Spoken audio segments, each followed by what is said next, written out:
ꯏꯄꯥꯛ TV ꯅ꯭ꯌꯨꯁꯅ ꯍꯧꯖꯤꯛ ꯍꯧꯖꯤꯛ ꯂꯩꯖꯔꯤꯕꯁꯤ ꯅꯤꯂꯣꯡ ꯎꯁꯣꯏꯄꯣꯛꯄꯤꯒꯤ ꯃꯅꯨꯡꯗ ꯂꯩꯕ ꯊꯥꯔꯥꯎꯔꯣꯛꯇ ꯍꯤꯜ ꯔꯦꯟꯕꯣ ꯑꯦꯀꯥꯗꯃꯤ ꯍꯥꯏꯅ ꯂꯩꯕ ꯏꯪꯂꯤꯁ ꯁ꯭ꯀꯨꯜ ꯑꯗꯨꯗꯅꯤ. ꯁ꯭ꯀꯨꯜ ꯑꯁꯤꯒꯤ ꯚꯥꯏꯁ ꯄ꯭ꯔꯤꯟꯁꯤꯄꯥꯜ ꯑꯣꯏꯅ ꯍꯧꯖꯤꯛ ꯍꯧꯖꯤꯛ ꯊꯧ ꯄꯨꯔꯤꯕ ꯑꯛꯕꯔ ꯑꯂꯤ ꯁꯦꯈꯀ ꯑꯈꯟꯅꯅ ꯎꯅꯕꯒꯤ ꯇꯥꯟꯖꯥ ꯑꯃ ꯄꯤꯕꯤꯕꯒꯤꯗꯃꯛꯇ ꯏꯄꯥꯛ ꯇꯤꯚꯤ ꯅ꯭ꯌꯨꯁꯀꯤ ꯃꯥꯏꯀꯩꯗꯒꯤ ꯑꯣꯖꯥꯕꯨ ꯉꯝꯈꯩ ꯂꯩꯇꯅ ꯊꯥꯒꯠꯄ ꯐꯣꯡꯗꯣꯛꯆꯔꯤ. ꯌꯥꯝ ꯅꯨꯡꯉꯥꯏꯖꯩ ꯏꯄꯥꯛ ꯇꯤꯚꯤ ꯅ꯭ꯌꯨꯁ ꯁ꯭ꯀꯨꯜ ꯑꯁꯤꯗ ꯂꯦꯡꯕꯤꯔꯛꯇꯨꯅ ꯁ꯭ꯀꯨꯜ ꯑꯁꯤꯕꯨ ꯅꯨꯡꯁꯤꯕꯤꯕꯒꯤꯗꯃꯛꯇ ꯌꯥꯝꯅ ꯇꯔꯥꯝꯅ ꯑꯣꯛꯆꯔꯤ. ꯑꯣꯖꯥꯗꯒꯤ ꯑꯈꯟꯅꯅ ꯑꯩꯈꯣꯏꯅ ꯈꯪꯖꯅꯤꯡꯕꯁꯤ ꯑꯣꯖꯥ, ꯀ꯭ꯋꯥꯂꯤꯇꯤ ꯏꯖꯨꯀꯦꯁꯟ ꯍꯥꯏꯕꯁꯤ ꯃꯤꯄꯨꯝ ꯈꯨꯗꯤꯡꯃꯛꯅ ꯀ꯭ꯋꯥꯂꯤꯇꯤ ꯏꯖꯨꯀꯦꯁꯟꯁꯤ ꯂꯣꯏꯅ ꯄꯥꯝꯅꯔꯤꯕꯅꯤ. ꯂꯝꯗꯝꯁꯤꯒꯤ ꯇꯣꯉꯥꯟ ꯇꯣꯉꯥꯟꯕ ꯂꯨꯞꯁꯤꯡ ꯃꯔꯨꯑꯣꯏꯅ ꯃꯍꯩꯔꯣꯏ ꯂꯨꯞꯁꯤꯡꯁꯤꯅꯁꯨ ꯀ꯭ꯋꯥꯂꯤꯇꯤ ꯏꯖꯨꯀꯦꯁꯟ ꯄꯨꯔꯛꯅꯅꯕ ꯍꯣꯠꯅꯕꯤꯌꯨ ꯍꯥꯏꯅ ꯀꯟꯅ ꯇꯣꯉꯥꯟ ꯇꯣꯉꯥꯟꯕ ꯁ꯭ꯂꯣꯒꯥꯟ ꯀꯌꯥ ꯂꯥꯎꯔꯒ ꯍꯧꯖꯤꯛ ꯍꯧꯖꯤꯛ ꯂꯩꯔꯤꯕꯅꯤ. ꯃꯇꯝ ꯀꯌꯥꯒꯤ ꯃꯃꯥꯡꯗꯒꯤꯁꯨ ꯂꯥꯎꯗꯨꯅ ꯂꯥꯛꯏ. ꯑꯗꯣ ꯍꯥꯏꯔꯤꯕ ꯀ꯭ꯋꯥꯂꯤꯇꯤ ꯏꯖꯨꯀꯦꯁꯟ ꯑꯁꯤ ꯄꯨꯔꯛꯅꯉꯥꯏꯒꯤꯗꯃꯛꯇ ꯍꯥꯏꯗꯤ ꯁ꯭ꯀꯨꯜ ꯑꯣꯖꯥꯁꯤꯡꯒꯤ, ꯃꯍꯩꯔꯣꯏꯁꯤꯡꯒꯤ ꯑꯃꯗꯤ ꯒꯥꯔꯖꯤꯌꯥꯟ ꯑꯃꯗꯤ ꯄꯦꯔꯦꯟꯁꯤꯡꯒꯤ ꯀꯩ ꯃꯊꯧ ꯇꯥꯕꯒꯦ ꯍꯥꯏꯕꯗꯨ ꯑꯣꯖꯥ ꯃꯇꯦꯡ ꯑꯃꯈꯛꯇꯪ ꯍꯥꯏꯕꯤꯌꯨꯕ. ꯌꯥꯝꯅ ꯐꯖꯕ ꯋꯥꯍꯪꯅꯤ. ꯍꯧꯖꯤꯛ ꯍꯧꯖꯤꯛ ꯑꯩꯈꯣꯏꯒꯤ ꯏꯖꯨꯀꯦꯁꯟꯒꯤ ꯍꯤꯔꯝꯗ ꯍꯩꯊꯣꯏ ꯁꯤꯡꯊꯣꯏꯔꯕ ꯀꯥꯡꯕꯨꯁꯤꯡꯒꯤ ꯃꯥꯏꯀꯩꯗꯒꯤꯁꯨ ꯌꯥꯝꯅ ꯀꯟꯅ ꯗꯤꯕꯦꯠ ꯇꯧꯔꯤꯕ ꯑꯗꯨꯒꯨꯝꯕ ꯋꯥꯍꯪ ꯑꯃꯅꯤ. ꯀ꯭ꯋꯥꯂꯤꯇꯤ ꯏꯖꯨꯀꯦꯁꯟ ꯑꯃ ꯄꯨꯔꯛꯅꯕ ꯍꯣꯠꯅꯕꯗ ꯁ꯭ꯀꯨल चंगी, अफब स्कूल चंगी, अनीसुबदा मतिक चाब ओजासिंग चंगी, अहुमसुबदा ममा मपा ओइबिरिबसिंगसु दरकार ओइ. अखोइगी स्कूल असिसु क्वालिटी एजुकेशन पुरनब होनबदा अचौबा थौदांग लौरिबा अदुगुम्बा स्कूल अमनि हाइना हाइजनिंगी. स्कूल असिदा अखोइगी नेशनल एजुकेशन पॉलिसी ने पीरिबा गाइडलाइंस अमदि हौजिक हौजिक 21st century असिना दरकार ओइरिबा सात्र अमदा करी दरकार ओइबगे हेबा पुनमक्तो अप टू डेट ओइरबा अदुगुम्बा स्कूल अमनि. मतमगा चाना चुनरबा अखोइगी laboratories, science lab, computer lab, library and physically mentally fit ओइननबगिदमक्ता अंगांसिंगी मतिक चाना प्लेग्राउंड अमदि अदई स्पोर्ट्स मटेरियल्सिंग मतम मतमगा चाना चुनना दरकार ओइब खुदिमक इन टाइम अखोइ सप्लाई तौजदना अंगांसिंगदा क्वालिटी एजुकेशन पिननबगिदमक्ता स्कूलना अचौबा थौदांग अमा लौनबो होनजरी. अनीसुबदा अखोइगी स्कूलसिदा लैरिबा ओजासिंगसी क्वालिटी एजुकेशन दा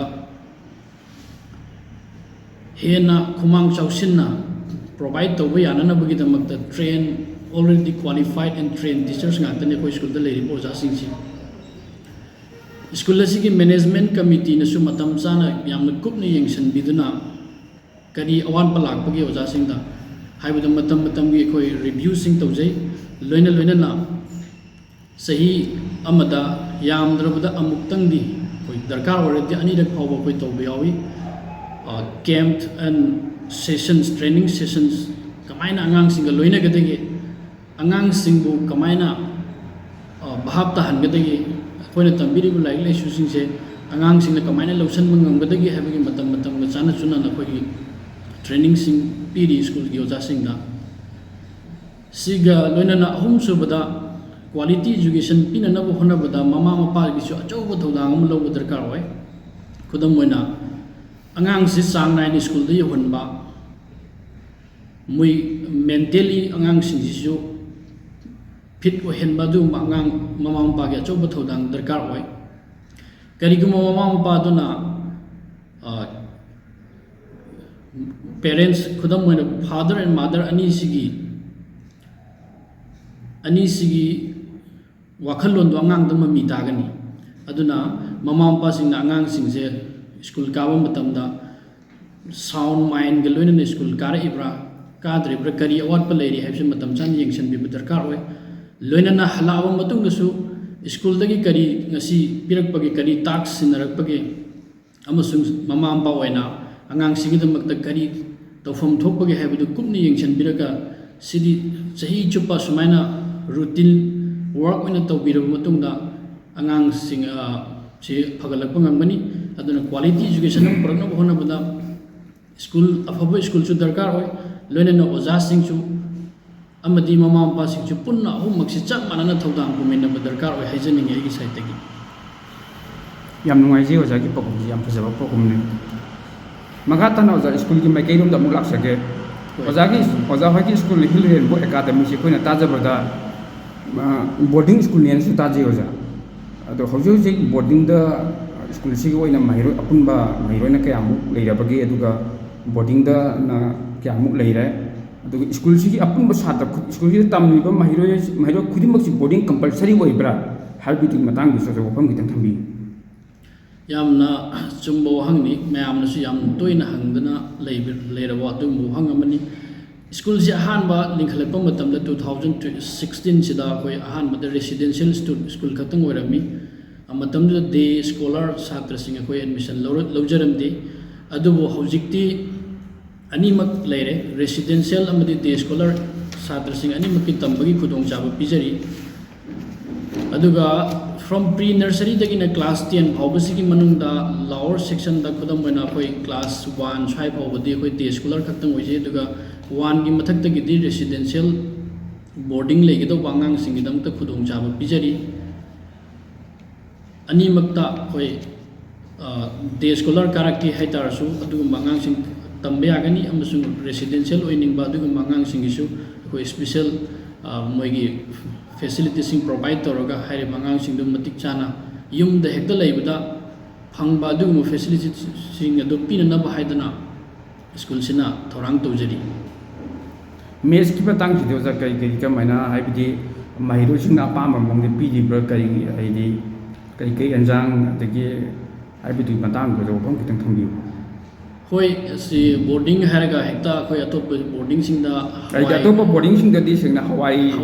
tang bijaba hoi au bijaba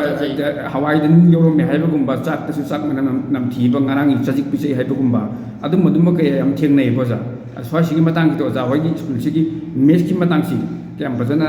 ran tawri bagi haibidi matang ko ja mateng ko tung thambi hoi thamjage khoi gi se hafta amada khoi gi chicken meat pigani fish pi egg anirak piri sumain tawdana khoi hawai su pijade haibidi te khoi hawai su pijai aduga hafta amada khoi na thamiba routine se khoi routine li si follow tawjaraga sigi mathakta khoi gi matam gi injang manam sing sing chu khoi rotation wise ta bijari si gaktang bijaga domni hai mo khoi thamjadi aduga ha ara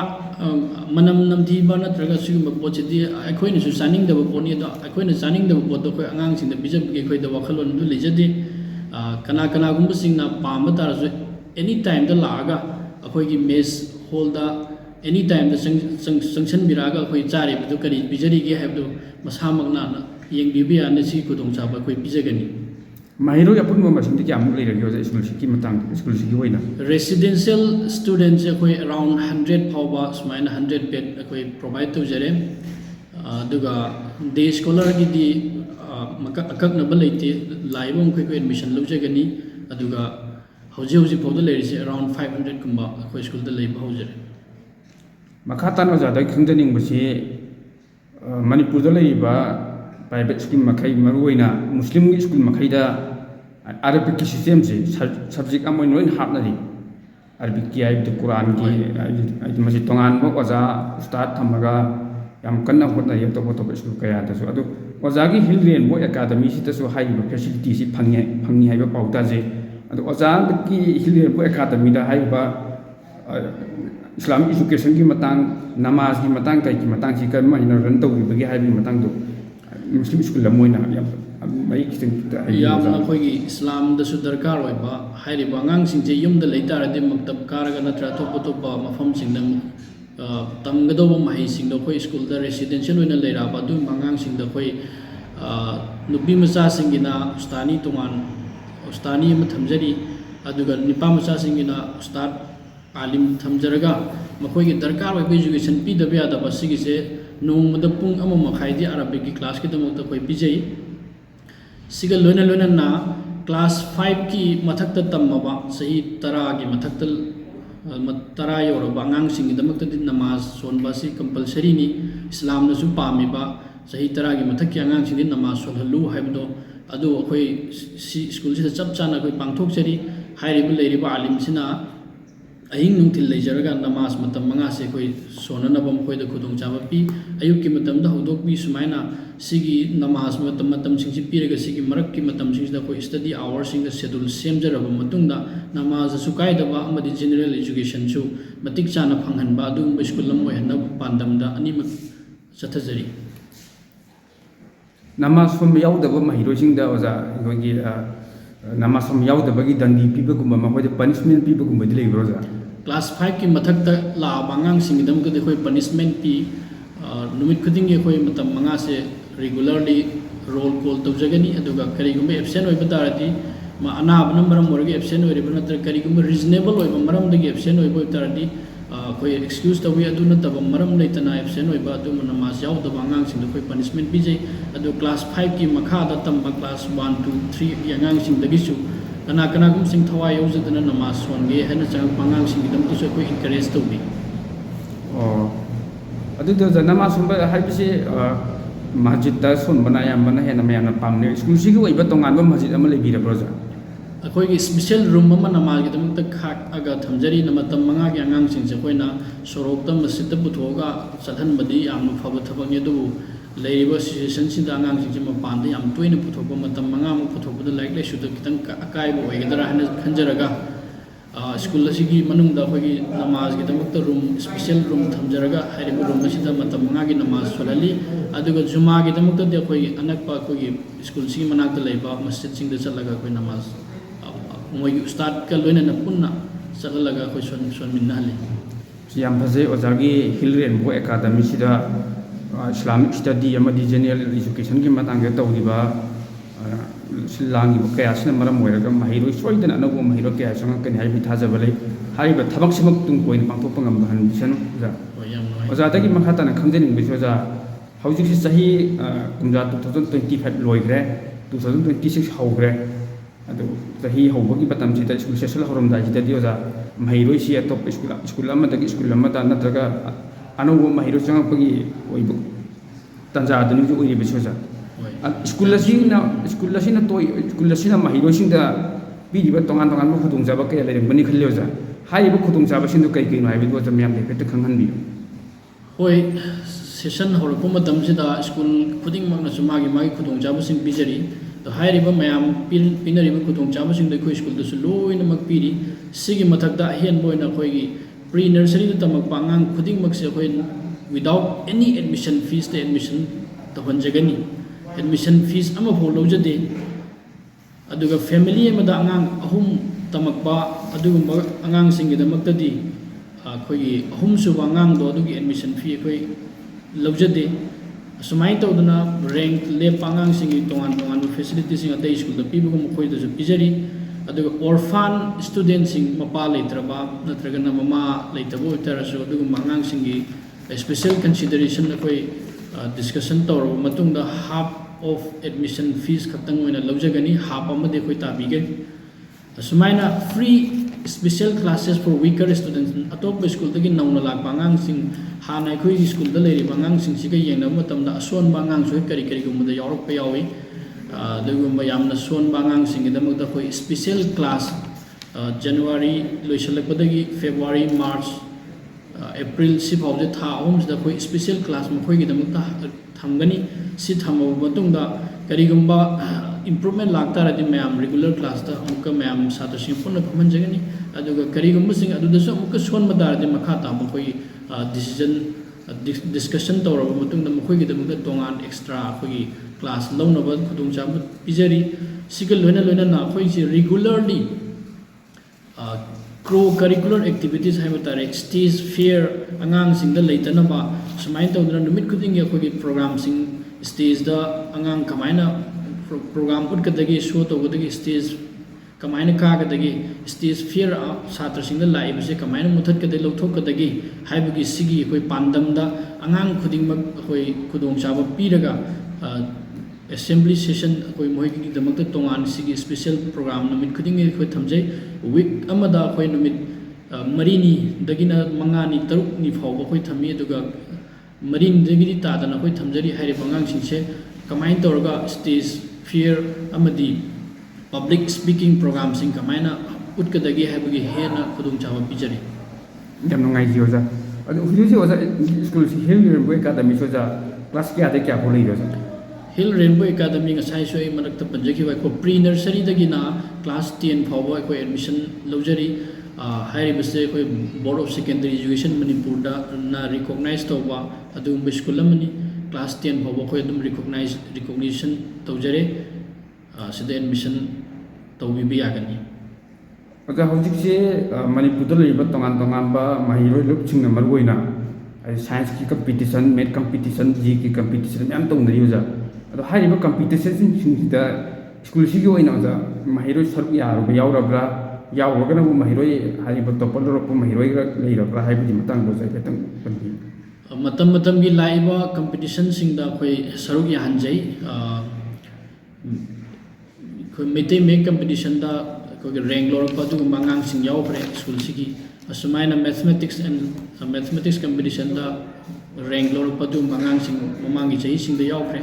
science ꯀꯝꯄꯤꯇꯤꯁꯟꯗ rank ꯂꯧꯔꯛꯄ ꯑꯉꯥꯡꯁꯤꯡ ꯌꯥꯎꯈ꯭ꯔꯦ ꯑꯗꯨ ꯀꯔꯤꯒꯨꯝꯕ ꯃꯇꯝꯗꯁꯨ ꯑꯩꯈꯣꯏꯒꯤ ꯁ꯭ꯀꯨꯜꯒꯤ hall academic ꯀꯦꯂꯦꯟꯗꯔꯗ effect ꯑꯣꯏꯒꯗꯕ ꯃꯇꯝꯗ ꯂꯥꯛꯄ ꯑꯗꯨꯒꯨꯝꯕ ꯀꯝꯄꯤꯇꯤꯁꯟꯁꯤꯡꯗꯤ ꯑꯩꯈꯣꯏ ꯂꯧꯖꯗꯦ ꯑꯗꯨ ꯅꯠꯇꯕ ꯁ꯭ꯀꯨꯜꯒꯤ ꯑꯦꯀꯥꯗꯃꯤꯛ ꯀꯦꯂꯦꯟꯗꯔꯗ ꯏꯐꯦꯛ ꯑꯣꯏꯔꯣꯏꯗꯕ ꯑꯗꯨꯒꯨꯝꯕ ꯃꯇꯝꯗ ꯂꯥꯛꯄ ꯀꯝꯄꯤꯇꯤꯁꯟꯁꯤꯡꯗꯤ ꯑꯩꯈꯣꯏ ꯃꯈꯣꯏꯒꯤꯗꯃꯛꯇ ꯑꯦꯛꯁꯇ꯭ꯔꯥ ꯀ꯭ꯂꯥꯁ ꯇꯧꯔꯒ ꯑꯉꯥꯡꯁꯤꯡꯗꯣ ꯃꯤꯊꯣꯏ ꯃꯤꯍꯦꯟꯕ ꯑꯃ ꯑꯣꯏꯅꯅꯕꯒꯤꯗꯃꯛꯇ ꯑꯩꯈꯣꯏ ꯑꯣꯖꯥꯁꯤꯡꯅ ꯃꯇꯦꯡ ꯄꯥꯡꯖꯩ ꯊꯦꯡꯛꯁ ꯌꯥꯝ ꯊꯥꯒꯠꯆꯔꯤ ꯑꯣꯖꯥꯒꯤ ꯁ꯭ꯀꯨꯜꯁꯤ ꯑꯗꯨꯛꯀꯤ ꯃꯇꯤꯛ ꯌꯥꯝꯅ ꯗꯤꯕꯂꯞ ꯑꯣꯏ ꯑꯣꯖꯥ ꯑꯣꯖꯥꯗꯩ ꯑꯃꯨꯛ ꯃꯈꯥ ꯇꯥꯅ ꯈꯪꯖꯅꯤꯡꯕꯁꯤ ꯃꯅꯤꯄꯨꯔꯗ ꯂꯩꯔꯤꯕ ꯄ꯭ꯔꯥꯏꯚꯦꯠ ꯁ꯭ꯀꯨꯜꯁꯤꯡꯁꯤ ꯑꯌꯥꯝꯕꯅ ꯍꯥꯏꯕꯗꯤ ꯁꯥꯇ꯭ꯔꯁꯤ ꯃꯈꯣꯏꯅ ꯂꯂꯣꯟꯄꯣꯠ ꯑꯣꯏꯅ ꯎꯔꯤ ꯑꯣꯖꯥ ꯁꯦꯡꯅ ꯍꯥꯏꯔꯕꯗ ꯃꯁꯤꯅ ꯃꯔꯝ ꯑꯣꯏꯔꯒ ꯁ꯭ꯀꯨꯜꯒꯤ ꯑꯦꯛꯖꯥꯝꯗ ꯐꯦꯜ ꯇꯥꯔꯕ ꯃꯍꯩꯔꯣꯏꯁꯤꯡꯁꯤ ꯑꯣꯖꯥ ꯐꯦꯜ ꯇꯥꯔꯕ ꯃꯍꯩꯔꯣꯏꯁꯤꯡꯁꯤ ꯐꯥꯎꯕꯗ ꯐꯦꯜ ꯇꯥꯔꯒ ꯃꯈा ꯏꯟꯊꯔꯝꯗꯕꯤꯗ ꯑꯗꯨꯝ ꯄꯥꯁ ꯇꯧꯍꯟꯕ ꯍꯥꯏꯕꯗꯤ ꯃꯥꯁꯤ ꯐꯦꯜ ꯇꯥꯈ꯭ꯔꯒꯗꯤ ꯑꯇꯣꯞꯄ ꯁ꯭ꯀꯨꯜꯗ ꯆꯠꯈꯤꯅꯤ ꯍꯥꯏꯕꯒꯤ ꯑꯀꯤꯕꯗꯒꯤ ꯁ꯭ꯋꯥꯏꯁꯤꯒꯤ ꯃꯇꯥꯡꯁꯤꯗ ꯁ꯭ꯀꯨꯜꯁꯤꯒꯤ ꯑꯣꯏꯕ ꯋꯥꯐꯝ ꯈꯤꯇꯪ ꯊꯝꯕꯤꯌꯨ ꯁ꯭ꯀꯨꯜ ꯆꯨꯝꯃꯤ ꯌꯥꯝ ꯆꯨꯝꯕ ꯋꯥꯐꯝꯅꯤ ꯐꯦꯜ ꯇꯥꯔꯛꯑꯕ ꯑꯉꯥꯡꯁꯦ ꯍꯧꯖꯤꯛ ꯍꯧꯖꯤꯛꯀꯤ ꯅꯦꯁꯅꯦꯜ ꯏꯖꯨꯀꯦꯁꯟ ꯄꯣꯂꯤꯁꯤꯅ ꯄꯤꯔꯤꯁꯤꯒꯤ ꯃꯇꯨꯡ ꯏꯟꯅꯗꯤ ꯑꯉꯥꯡꯁꯤꯡ ꯐꯦꯜ ꯇꯥꯍꯟꯕ ꯌꯥꯔꯣꯏ ꯍꯥꯏꯕꯗꯨꯅꯤ ꯑꯩꯈꯣꯏꯒꯤꯗꯤ ꯁꯦꯁꯟ ꯍꯧꯕꯗꯒꯤ ꯉꯁꯥꯏ ꯋꯤꯀꯔ ꯁ꯭ꯇꯨꯗꯦꯟꯁꯤꯡꯁꯤ ꯀꯅꯥ ꯀꯅꯥꯅꯣ ꯍꯥꯟꯅ ꯇꯝꯃꯛꯏꯕ ꯑꯔꯤꯕ ꯁꯥꯇ꯭ꯔꯁꯤꯡꯅ ꯍꯦꯟꯅ ꯗꯒꯤ ꯋꯤꯛ ꯑꯣꯏꯕ ꯌꯥꯎꯔꯤꯕ꯭ꯔꯥ ꯅꯠꯇ꯭ꯔꯒꯅ ꯑꯅꯧꯕ ꯂꯥꯛꯏꯕ ꯁꯥꯇ꯭ꯔꯁꯤꯡꯁꯤ ꯋꯤꯛ ꯑꯣꯏꯕ꯭ꯔꯥ ꯍꯥꯏꯕꯗꯨ ꯌꯦꯡꯉꯒ ꯃꯈꯣꯏꯒꯤꯗꯃꯛꯇ ꯁ꯭ꯄꯤꯁꯦꯜ ꯑꯦꯛꯁꯇ꯭ꯔா ꯀ꯭ꯂꯥꯁ ꯃꯈꯣꯏꯒꯤ ꯉꯜꯂꯤꯉꯩ ꯃꯇꯝꯗꯒꯤ ꯑꯩꯈꯣꯏ ꯃꯈꯣꯏꯒꯤꯗꯃꯛꯇ ꯂꯧꯈꯠꯆꯩ ꯑꯗꯨꯒ ꯑꯍꯥꯟꯕꯒꯤ ꯃꯥꯔꯆ ꯑꯦꯄ꯭ꯔꯤꯜ ꯐꯥꯎ ꯉꯁꯥꯏ ꯊꯝꯖꯈꯤꯕ ꯑꯗꯨꯃꯥꯏꯅ ꯑꯦꯄ꯭ꯔꯤꯜ ꯐꯥꯎꯁꯤ ꯍꯥꯟꯅ ꯑꯩꯈꯣꯏ ꯐꯥꯔꯁ ꯐꯦꯖ ꯑꯣꯏꯅ ꯌꯦꯡꯉꯕ ꯃꯇꯨꯡꯗ ꯍꯥꯏꯔꯤꯕ ꯑꯉꯥꯡꯁꯤꯡꯗ ꯑꯃꯨꯛꯀ ꯏꯝꯄ꯭ꯔꯨꯚꯃꯦꯟ ꯂꯥꯛꯇꯕ ꯇꯥꯔꯒꯗꯤ ꯁꯦꯀꯦꯟ ꯐꯦꯖꯀꯤ ꯑꯩꯈꯣꯏ ꯑꯃꯨꯛꯀ ꯁ꯭ꯇꯦꯞ ꯂꯧꯈꯠꯆꯔꯒ ꯃꯈꯣꯏꯒꯤꯗꯃꯛꯇ ꯑꯦꯛꯁꯇ꯭ꯔꯥ ꯀ꯭ꯂꯥꯁ ꯄꯤ ꯑꯁꯨꯃꯥꯏꯅ ꯇꯧꯔꯒ ꯃꯌꯥꯝ ꯃꯣꯏ ꯀ꯭ꯂꯥꯁꯇ ꯂꯩꯃꯤꯟꯅꯔꯤꯕ ꯁꯥꯇ꯭ꯔ ꯃꯌꯥꯝꯁꯤꯡꯗꯨꯒ ꯄꯨꯟꯅ ꯆꯠꯃꯤꯟꯅꯕ ꯉꯝꯅꯅꯕ ꯍꯥꯏꯗꯅ ꯑꯀꯟꯕ ꯑꯩꯈꯣꯏꯒꯤ ꯏꯟꯁꯇ꯭ꯔꯛꯁꯟ ꯑꯩꯈꯣꯏꯒꯤ ꯐꯥꯎꯟꯗꯔ ꯑꯃꯗꯤ ꯃꯦꯅꯦꯖꯃꯦꯟꯠ ꯀꯃꯤꯇꯤꯒꯤ ꯁ꯭ꯀꯨꯜꯒꯤ ꯃꯦꯅꯦꯖꯃꯦꯟꯠ ꯀꯃꯤꯇꯤꯒꯤ ꯃꯥꯏꯀꯩꯗꯒꯤ ꯑꯀꯟꯕ ꯏꯟꯁꯇ꯭ꯔꯛꯁꯟꯒ ꯂꯣꯏꯅꯅ ꯁꯤꯒꯤ ꯑꯣꯖꯥꯁꯤꯡꯅ ꯄꯥꯏꯈꯠꯂꯤ ꯑꯗꯨꯅ ꯂꯂꯣꯟꯄꯣꯠꯀꯨꯝ ꯁꯤꯖꯤꯟꯅꯕ ꯍꯥꯏꯕ ꯋꯥꯍꯩꯗꯨꯃꯛꯇꯤ ꯑꯩꯈꯣꯏ ꯁ꯭ꯀꯨꯜꯁꯤꯒꯗꯤ ꯆꯥꯟꯅ ꯆꯨꯅꯗꯕ ꯋꯥꯍꯩ ꯑꯣꯏꯔꯦꯅ ꯑꯩ ꯊꯝꯖꯅꯤꯡꯉꯤ ꯊꯦꯡꯛ ꯌꯨ ꯑꯣꯖꯥ ꯌꯥꯝ ꯅꯨꯡꯉꯥꯏꯖꯩ ꯑꯣꯖꯥꯒ ꯑꯈꯟꯅꯅ ꯎꯅꯕꯒꯤ ꯇꯥꯟꯖꯥ ꯑꯃ ꯄꯤꯕꯤꯕꯒꯤꯗꯃꯛꯇ ꯁ꯭ꯀꯨꯜꯁꯤꯕꯨ ꯁ꯭ꯀꯨꯜꯒꯤ ꯑꯣꯖꯥꯁꯤꯡ ꯃꯔꯨꯑꯣꯏꯅ ꯑꯣꯖꯥꯕꯨ ꯁꯦꯡꯅ ꯏꯄꯥꯛ ꯇꯤꯚꯤꯒ ꯑꯈꯟꯅꯅ ꯎꯅꯕꯒꯤ ꯇꯥꯟꯖꯥ ꯑꯃ ꯄꯤꯕꯤꯔꯛꯄꯒꯤꯗꯃꯛꯇ ꯏꯄꯥꯛ ꯇꯤꯚꯤ ꯅ꯭ꯌꯨꯁ ꯆꯦꯅꯦꯜ ꯑꯁꯤꯒꯤ ꯃꯥꯏꯀꯩꯗꯒꯤ ꯑꯣꯖꯥꯕꯨ ꯉꯝꯈꯩ ꯂꯩꯇꯅ ꯊꯥꯒꯠꯄ ꯐꯣꯡꯗꯣꯛꯆꯔꯤ ꯌꯥꯝ ꯅꯨꯡꯉꯥꯏꯖꯩ ꯏꯄꯥꯛ ꯇꯤꯚꯤ ꯅ꯭ꯌꯨꯁꯀꯤ ꯃꯥꯏꯀꯩꯗꯒꯤ ꯁ꯭ꯀꯨꯜ ꯑꯁꯤꯕꯨ ꯅꯨꯡꯁꯤꯕꯤꯗꯅ ꯁ꯭ꯀꯨꯜ ꯑꯁꯤꯒꯤ ꯄꯤꯖꯔꯤꯕ ꯈꯨꯗꯣꯡꯆꯥꯕꯁꯤꯡ ꯃꯌꯥꯝ ꯑꯃꯗ ꯌꯧꯍꯟꯅꯕꯒꯤꯗꯃꯛꯇ ꯑꯆꯧꯕ ꯊꯧꯗꯥꯡ ꯂꯧꯕꯤꯔꯤꯕ ꯏꯄꯥꯛ ꯇꯤꯚꯤ ꯅ꯭ꯌꯨꯁꯕꯨ ꯑꯃꯨꯛꯀ ꯑꯩꯈꯣꯏꯒꯤ ꯃꯥꯏꯀꯩꯗꯒꯤꯁꯨ ꯊꯥꯒꯠꯄ ꯐꯣꯡꯗꯣꯛꯆꯔꯤ